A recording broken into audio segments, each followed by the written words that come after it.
नमस्कार, मी Snehal. Tasty bite with स्नेहलमध्ये तुमच्या सर्वांचं स्वागत आहे. आज मी बनवणार आहे उपवासाचे पराठे आणि खोबऱ्याची चटणी. ते बनवण्यासाठी आपल्याला काय काय साहित्य लागणार आहे ते बघूया. उपवासाचे पराठे बनवण्यासाठी आपण साबुदाणा आणि भगर भाजून त्याचे पीठ दळून आणलेले आहे. आपण शेंगदाणे घेतलेले आहे भाजलेले, लाल मिरची घेतलेली आहे आणि बटाटे उकडून घेतलेले आहेत 4. आपल्याला शेंगदाणे वाटून घ्यायचे आहे बारीक. पराठे बनवण्यासाठी आपल्याला बटाट्याची भाजी करून घ्यायची आहे. 1 चमचा आपल्याला लाल मिरची घ्यायची आहे. शेंगदाण्याचा कूट घ्यायचा आहे आपल्याला. सगळे मिक्स करून घ्यायचे आहे आपल्याला. आणि जे बटाटे आपण मॅश करून घेतलेले होते ते आपण टाकणार आहोत.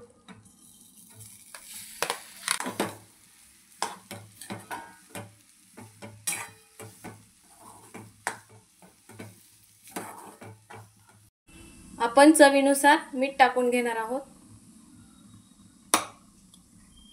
आपण भाजीला चांगलं मिक्स करून घ्यायचे आहे. आपली भाजी झालेली आहे. आता आपण हिला काढून घेऊया. आपण जी भाजी बनवून घेतली होती तिला काढून घेतलेले आहे. आता त्याच्यामध्ये आपण साबुदाणा आणि भगरीचे पीठ मिक्स करूया.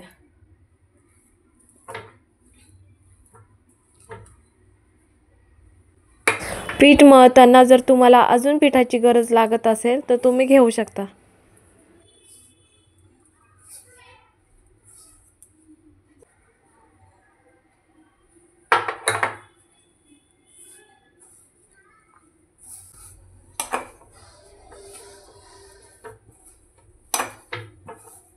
आपण भाजी करताना मीठ घेतलं होतं, भाजीमध्ये टाकलेलं आहे. मग आता आपल्याला पराठ्यांमध्ये टाकायची गरज नाही. जर कमी पडले तर तुम्ही टाकू शकता. आपलं पराठ्याचं पीठ मळून झालेलं आहे. आता आपण याचे पराठे करूया. पराठा चिटकू नये म्हणून आपण कागद घेतला आहे आणि असा गोळा ठेवायचा आहे. त्याच्यावरती तेल लावून घ्यायचं आहे आपल्याला कागदाला अगोदर आणि हे असे लाटून घ्यायचे आहे.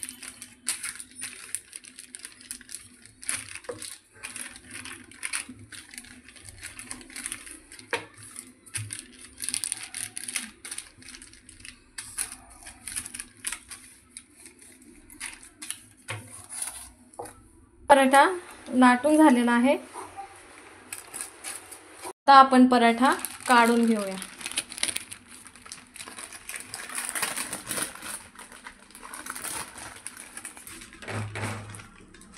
पराठ्याला आपल्याला शेकून घ्यायचे आहे.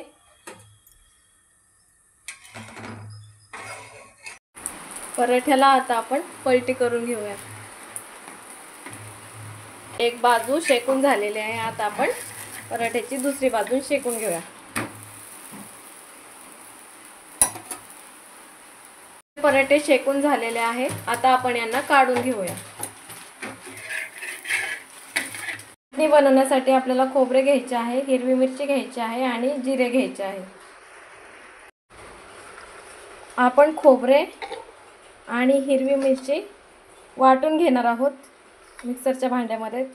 थोडेसे जिरे टाकायचे आहे आपल्याला. चटणीमध्ये आपण चवीनुसार मीठ टाकून घ्यायचे आहे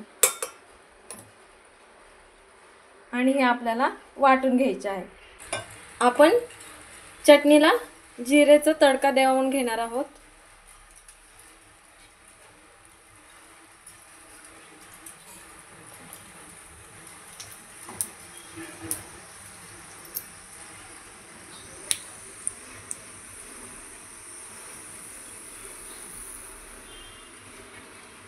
आपली चटणी तयार झालेली आहे.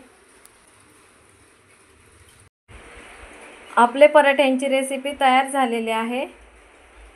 तुम्हाला जर माझी रेसिपी आवडली असेल तर लाईक करा, शेअर करा, सबस्क्राईब करा. धन्यवाद.